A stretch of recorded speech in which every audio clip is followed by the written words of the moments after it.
Hi అండి, అందరికీ నమస్తే. Welcome back to Ramya recipes vlogs. ఈరోజు రెసిపీ వచ్చేసి టమాటో రైస్ అండి. టేస్టీగా సింపుల్గా ఎలా ప్రిపేర్ చేసుకోవాలో చూపించబోతున్నాను. ఈ వీడియో చివరి వరకు చూడండి. దీనికోసం ముందుగా స్టవ్ ఆన్ చేసి ఒక కుక్కర్ పెట్టుకోవాలి. కుక్కర్లో 3 టేబుల్ స్పూన్లు ఆయిల్ వేసుకోవాలి. ఆయిల్ హీట్ అయిన తర్వాత హోల్ గరం మసాలా వేసుకోవాలండి. బిర్యానీ మసాలాలు ఉంటాయి కదా, లవంగం, చెక్క, యాలుక్కాయ, అనాస పువ్వు, మరాఠీ మొగ్గ, బిర్యానీ ఆకు, ఇవన్నీ వేసుకోవాలి. ఇవి 1 నిమిషం పాటు ఫ్రై చేయాలి. ఫ్రై అయిన తర్వాత ఒక మీడియం సైజ్ ఆనియన్ని ఈ విధంగా స్లైసెస్లా కట్ చేసుకొని వేసుకోవాలి. ఆనియన్ కొంచెం మగ్గనివ్వాలి. ఇప్పుడు ఇందులోకి 5-6 పచ్చిమిర్చిని ఈ విధంగా కట్ చేసుకొని వేసుకోవాలి. చూడండి, ఆనియన్ కొంచెం ఫ్రై అయిపోయింది.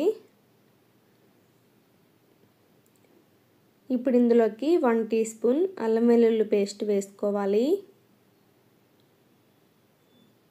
అల్లం వెల్లుల్లి పేస్ట్ ఫ్రెష్గా దంచింది అయితే బాగుంటుందండి. ఇది కొంచెం పచ్చివాసన పోయే వరకు ఫ్రై చేయాలి.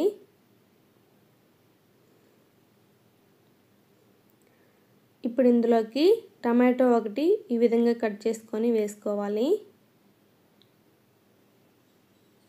టమాటాలని సగం పేస్ట్ సగం ముక్కలుగా వేస్తున్నామండి. టమాటో మగ్గేంత వరకు మూత పెట్టి మగ్గించుకోవాలి. ఇలా మగ్గిపోయిన తర్వాత 3 టమాటాలని ఈ విధంగా పేస్ట్ చేసుకొని వేసుకోవాలి.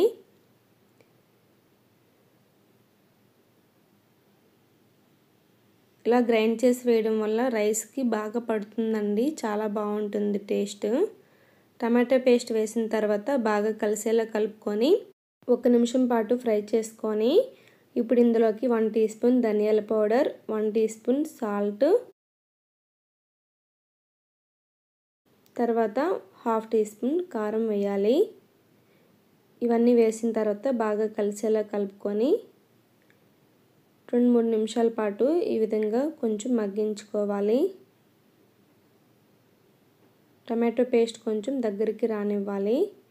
చూడండి, వాటర్ కొంచెం ఇంకిపోయి ఈ విధంగా తయారవుతుంది.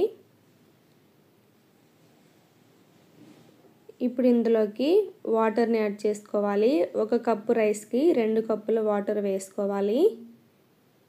250 గ్రామ్స్ రైస్ వేస్తున్నానండి. 2 కప్పుల వాటర్ వేసుకొని బాగా కలిసేలా కలుపుకొని ఇప్పుడు ఇందులోకి కొంచెం కొత్తిమీర యాడ్ చేసుకోవాలి.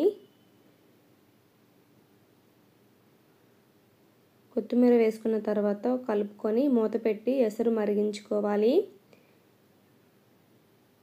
ఈలోపు 1 కప్పు రైస్ని వాష్ చేసుకొని ఎసరు మరిగిన తర్వాత రైస్ వేసుకోవాలి.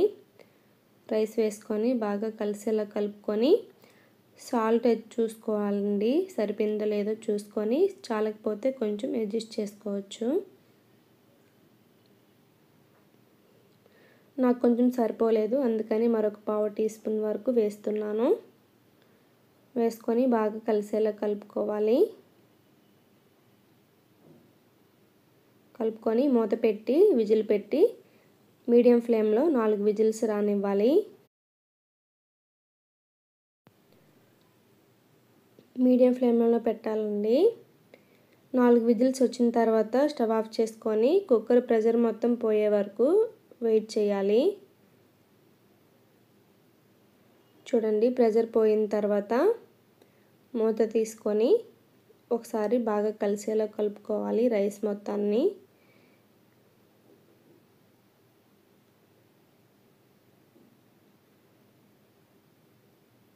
దీంట్లో ఏ మసాలా కర్రీలైనా, నాన్ వెజ్ కర్రీస్ అయినా, మిల్ మేకర్ కర్రీ అయినా ఏదైనా సరే బాగుంటుందండి.